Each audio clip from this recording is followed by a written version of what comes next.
이 시간 원래 담임 목사님 설교 순서였는데 제가 이번 주를 마지막으로 다음 주에는 다른 교로 부임하게 되어서 시간이 없으므로 오늘 고별 설교를 하게 되었습니다. 오늘 마지막 설교니까 제가 하고 싶은 거 하려고 한번 이제 마음껏 설교하려고 순교신앙이라는 제목 가지고 말씀을 증거하겠습니다. 지난주에 교회 1층 로비를 지나가고 있었는데 몇몇 집사님들이 저를 붙잡으시더라고요. 그리고 막 만개 막 활짝 웃으시면서 이렇게 말씀하십니다. 전도사님 이번 신약기간 나이스 이러시는 겁니다. 완전히 내가 한 단계 업그레이드 됐다니까. 막 저희 사도행전을 볼 적에는 어느 지명에 뭐가 어디 있는지 도통 모르고 바울이 어떻게 갔는지 알 수가 없었어요. 그런데 이번에 신약기간을 한 후에 지명이 머릿속에 쫙 그려지면서 성경이 이해되는 거예요. 요즘 성경 보는 재미가 너무 꿀재미예요. 이렇게 말씀하시더라고요. 여러분, 그 외에도 많은 분들이 이번 개관에 대해서 좋은 피드백을 남겨주셨죠. 여러분, 강사의 최대 기쁨이 뭐겠습니까? 학생들로부터 강의에 대한 좋은 피드백을 듣는 것이 아니겠습니까? 그래서 저 또한 올 한 해 너무 행복했습니다. 이렇듯 계속해서 신앙의 발전을 이루는 우리 양평동교회 성도님들을 위해서 오늘은 신약 개관을 넘어서 그 다음 단계인 반드시 추구해야 할 신앙의 정수가 무엇인지 마지막으로 말씀드리려고 합니다. 여러분, 우리 앞에는 두 가지 길이 있습니다. 두 가지 길이요. 하나는 하나님 중심적으로 하는 신앙의 길과 다른 하나는 성공지향적인 세상의 길이 있습니다. 많은 사람들이 말을 합니다. 요즘같이 살기 힘들 때에는 우리가 가지고 있는 모든 것을 총동원해서 성공을 얻기 위해 노력해야 돼. 그래도 성공을 할까 말까야. 그런데 교회 나가면은 성공하기가 쉽지 않지. 일주일에 하루 주일 성수하고 월급의 10분의 1을 11조로 바치고 또 교회 헌금 내고 어떻게 해? 제정신이야? 이렇게 말씀하시죠. 여러분, 맞는 말입니까? 안 맞는 말입니까? 실제로 수학적으로 봤을 적에 맞는 말이죠. 우리 고3들에게 봤을 적에도 맞는 말이죠. 일주일 내내 공부한 사람이랑 여러분 시간 차이가 나지 않습니까? 같은 조건을 가진 사람들인데 일주일에 7일을 온전히 자신의 발전에 투자한 사람이 더 성공할까요? 아니면 일주일에 하루 주일 성수하고 6일만 자신을 위해 투자한 사람이 더 성공할 확률이 높을까요? 계산을 봤을 적에 당연히 일주일 투자한 사람이 더 높겠죠. 당연한 겁니다. 또 월급의 전부를 자신의 성공과 안락한 삶을 위해 사용한 사람이 더 성공에 가까울까요? 아니면 월급에 11조 내고 그 위에 주일 헌금 내고 절기 헌금 내고 감사 헌금 낸 사람이 더 성공 확률이 높을까요? 여러분, 당연하지 않습니까? 수학적으로 계산해 보십시오. 모든 시간과 돈을 자기를 위해서 사용한 사람이 더 좋은 결과를 낸다는 것이 수학적으로 맞습니다. 실제로도 그것을 우리가 체감하잖아요. 그럴 때면은 우리가 신앙생활해서 얻는 유익이 무엇인가 생각하면서 점점 신앙에 대한 회의가 오기도 합니다. 그런데 때마침 코로나로 인해서 은근슬쩍 교회를 빠질 수 있는 명분이 생겼습니다. 그것이 바로 지금이라는 거예요. 이렇게 신앙생활을 하기 어려운 이때에 우리가 어떻게 신앙생활을 지킬 수 있을까요? 오늘 요한계시록 13장 말씀을 통하여서 우리가 어떻게 해야 우리의 신앙생활을 이 코로나 시대 때 지킬 수 있는지 그것을 생각해 보도록 하겠습니다. AD 81년경 로마에 뛰어난 황제가 등극했습니다. 그는 바로 도미티아누스였습니다. 도미티아누스는 뛰어난 리더십으로 로마를 지중해의 모든 패권을 쥐게끔 만들었습니다. 지중해를 다 삼킨 것이죠. 이때부터 지중해의 지역의 모든 물질과 명예와 권력이 자연스럽게 패권과 군사력이 강한 로마에게로 다 집중이 되는 겁니다. 그러다 보니 전례가 없을 정도로 로마에 큰 경제적인 부흥이 오는 것이었습니다. 여러분, 그 결과 당시 전 세계 가장 뛰어난 건축물이라 불렸던 콜로세움을 짓지 않았습니까? 높이 52m, 폭 192m, 거기에 들어가신 사람이 15만 명. 지금으로 봤을 적에도 어마어마한 기술력이죠. 돈과 물질이었죠. 그래서 콜로세움이라는 것은 그 당시 로마의 물질 명예 권력에 대한 상징이었습니다. 봐봐, 콜로세움을 세웠지. 로마가 이 정도로 강해, 돈이 많아, 세. 그러다 보니까 많은 사람들이 도미티아누스 황제를 칭송하기 시작합니다. 상황이 이쯤 되자 사람이 그렇잖아요. 도미티아누스도 역시 우쭐해져가지고 교만해지는 겁니다. 그리고 로마 시내 한복판에 자신의 형상을 한 신상을 세웠는데 그 신상의 크기가 103피트, 자유의 여신상이 110피트, 거의 맞먹는 크기의 신상을 세웠단 말이죠.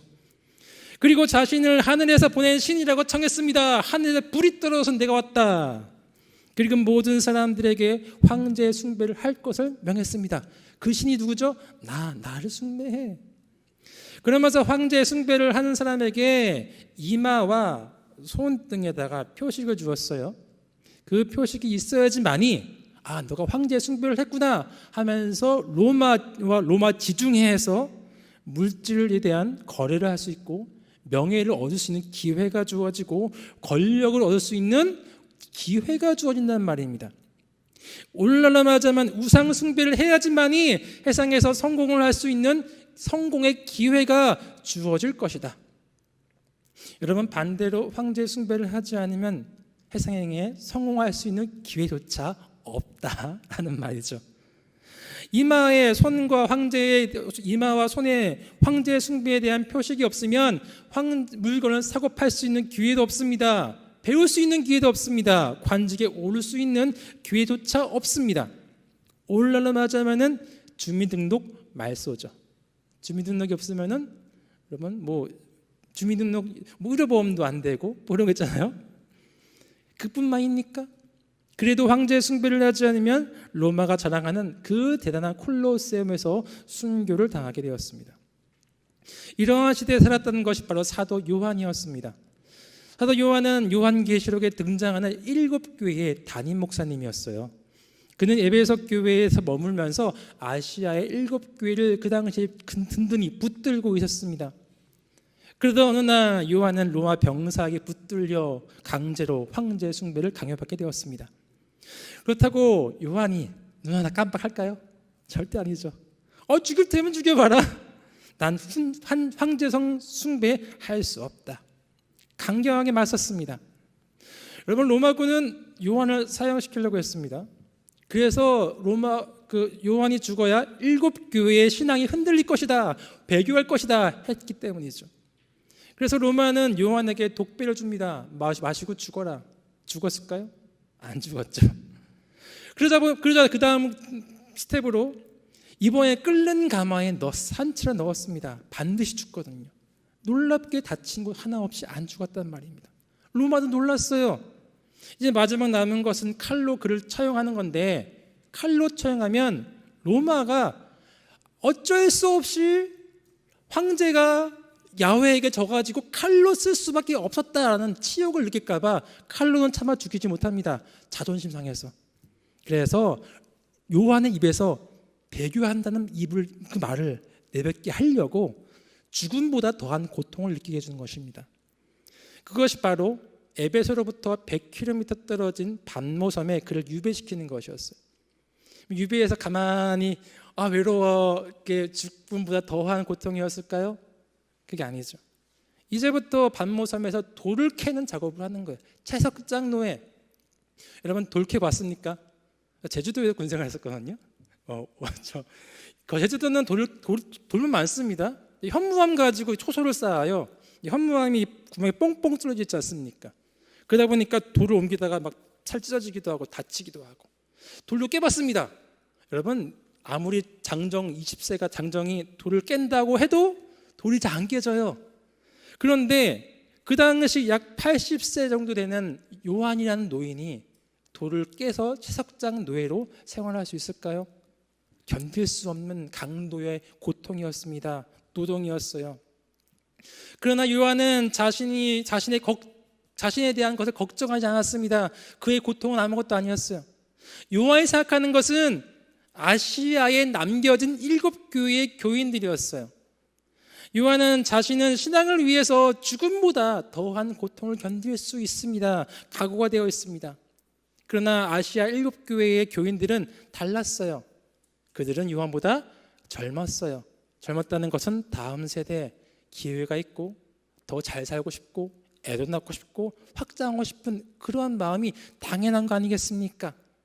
근데 그 당시 삶은 더 나은 삶을 위해서는 그렇게 살고자 하면은 황제 숭배하는 것 외에는 길이 없단 말이었죠. 배교를 해야만 했죠. 그래서 실제로 7교회의 많은 성도들이 더 나은 삶, 솔직히 인간다운 삶을 살기 위해 배교하고 황제 숭배했습니다. 그것을 알기에 요한은 발을 동동 구릅니다. 배교하면 안 되는데, 교인들이 배교하면 안 되는데, 그때 요한 앞에 환상 가운데 예수님이 등장하십니다. 그리고 예수님께서 지금부터 보고 듣는 모든 말을 아시아 7교회에 편지하라고 말씀하십니다. 이렇게 해서 쓰여진 책이 바로 오늘 우리가 읽은 요한계시록입니다. 요한계시록 13장 1절 2절 말씀 스크립 띄워주셨겠습니까?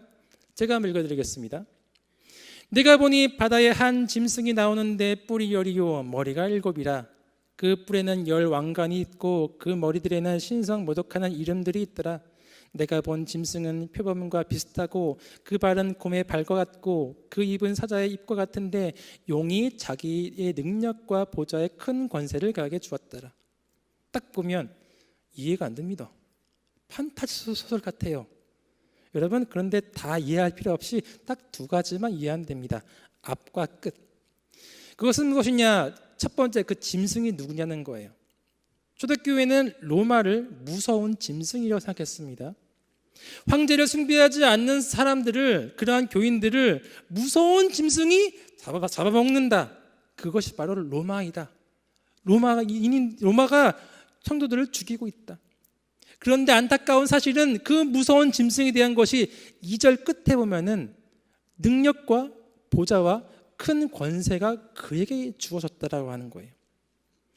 한마디로 로마가 성도를 마음껏 박해하고 그로 인해 오는 큰 물질과 명예를 더 누리는 거예요. 여러분들 정당합니까? 선량한 시민이 오히려 신앙을 잘 지키는 사람이 큰 권세자에게 눌리고 피해보는데 그것을 정당화듯이 누리고 있는 세상. 그런데 그러한 로마의 권세기관이 있는데 그것이 바로 13장 5절에 등장합니다. 13장 5절 말씀 제가 읽어드리겠습니다.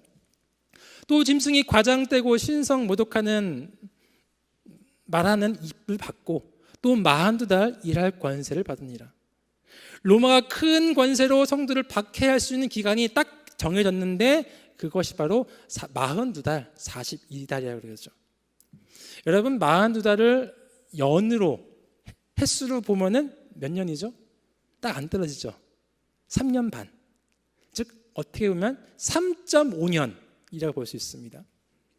여러분, 이 42달, 3.5년을 우리가 이해하려면 히브리 문학에서 말하는 그 숫자의 의미를 알아야 됩니다.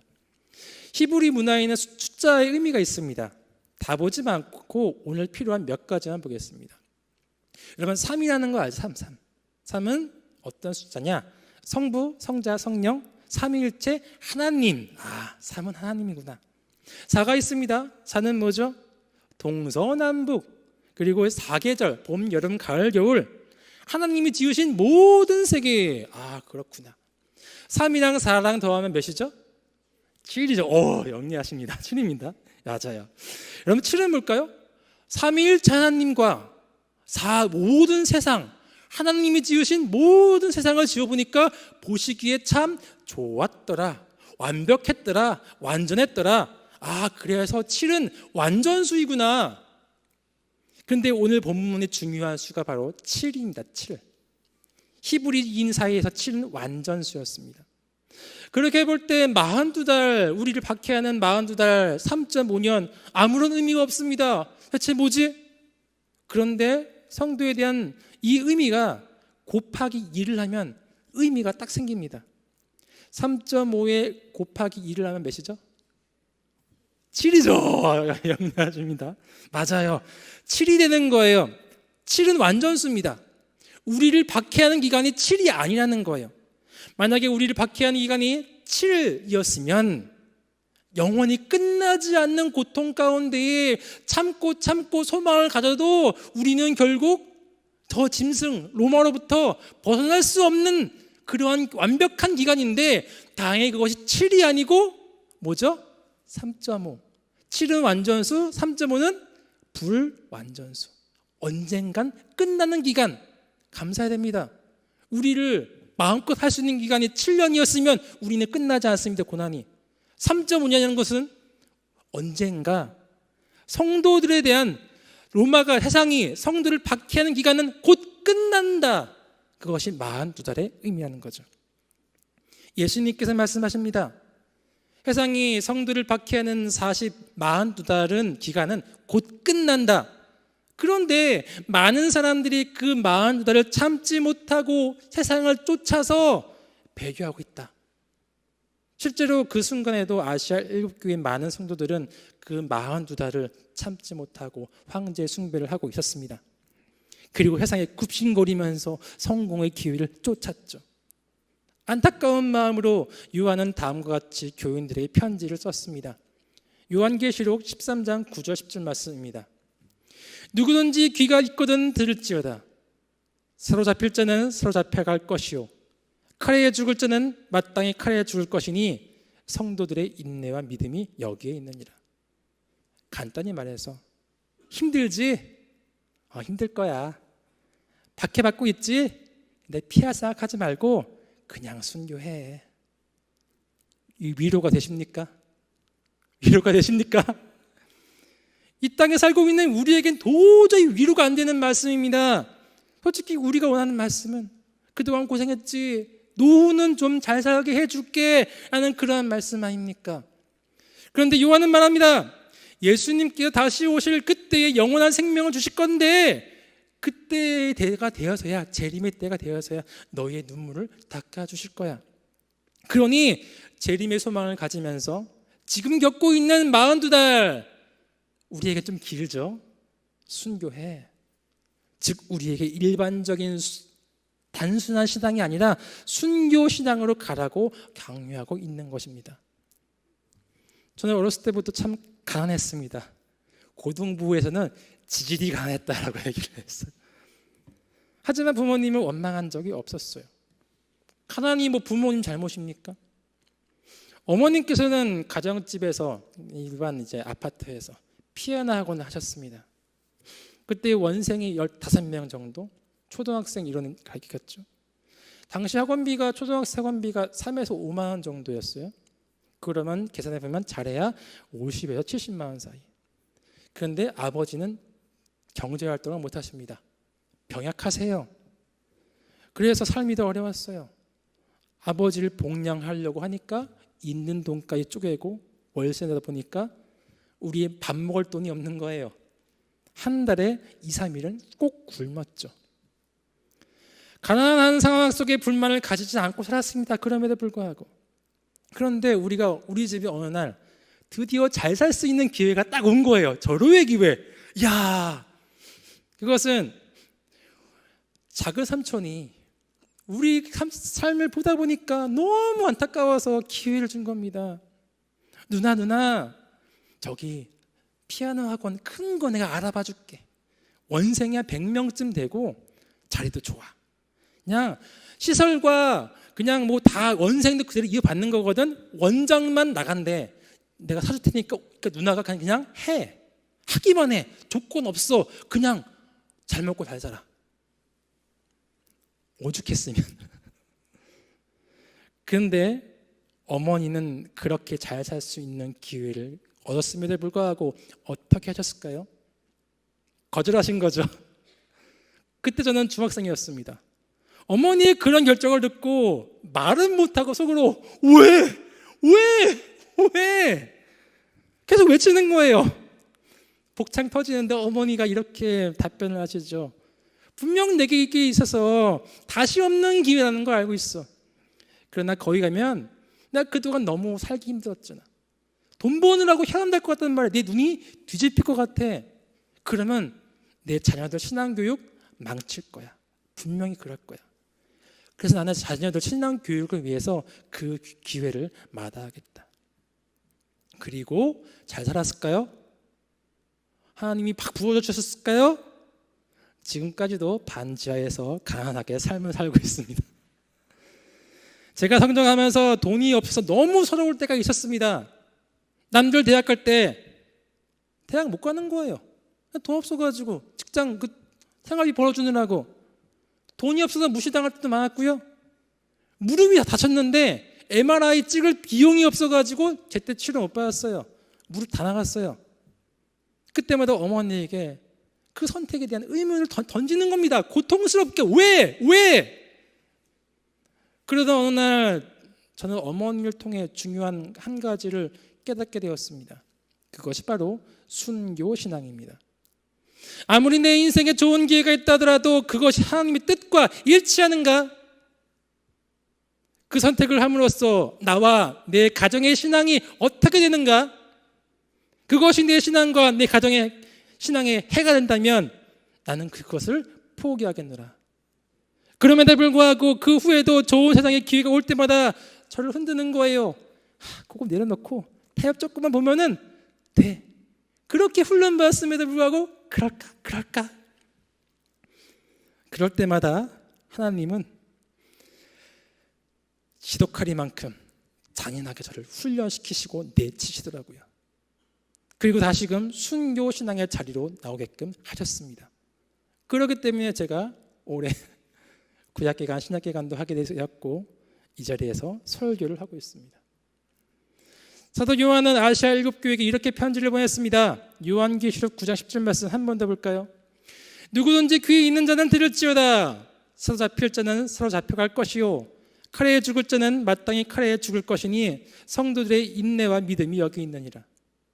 그렇다면 이 편지를 전해받은 아시아 7교회는 어떻게 답변했을까요? 그들은 아멘으로 화답하고 신앙을 위해서 순교하는 것을 마다하지 않았습니다. 그러면서 요한계시록 마지막에 요한이 이렇게 덧붙여 말하고 있습니다. 계시록 22장 11절에서 12절까지의 말씀입니다. 불의한 자는 그대로 불의를 행하고 더러운 자는 그대로 더럽고 의로운 자는 그대로 의를 행하고 거룩한 자는 그대로 거룩하라. 보라 내가 속히 오리니 내가 줄 상이 내게 있어 각 사람에게 그가 행한 대로 갚아주리라. 하나님께서 말씀하십니다. 너희가 지금까지 하고 있는 그대로 마음대로 해봐. 하고 싶은 거 다 해봐. 좋아. 세상으로 갈래? 가. 순교신앙 가질래? 그래도 좋아. 하고 싶은 데 다 해. 대신 내가 42달 후에 재림 때에 내가 너희가 행한 그대로 되갚아줄게. 이제 선택은 여러분에게 달렸습니다. 예수님께서 우리에게 42달을 세상을 쫓아 마음대로 살 수 있는 기회도 주셨고 42달을 순교신앙으로 살 수 있는 기회도 주셨습니다. 만약 곧 끝날 42달을 세상을 쫓아 살아간다면 예수님이 오시는 재림의 때에 주어지는 영원한 생명은 없을 것입니다. 그러나 42달을 순교신앙으로 살아간다면 재림 때에 영원한 생명이 주어질 것입니다. 양평동교회 성도님들은 42달의 박해를 이겨내어 재림의 때에 예수님께 영원한 생명을 받으시기를 간절히 소망합니다. 기도하겠습니다.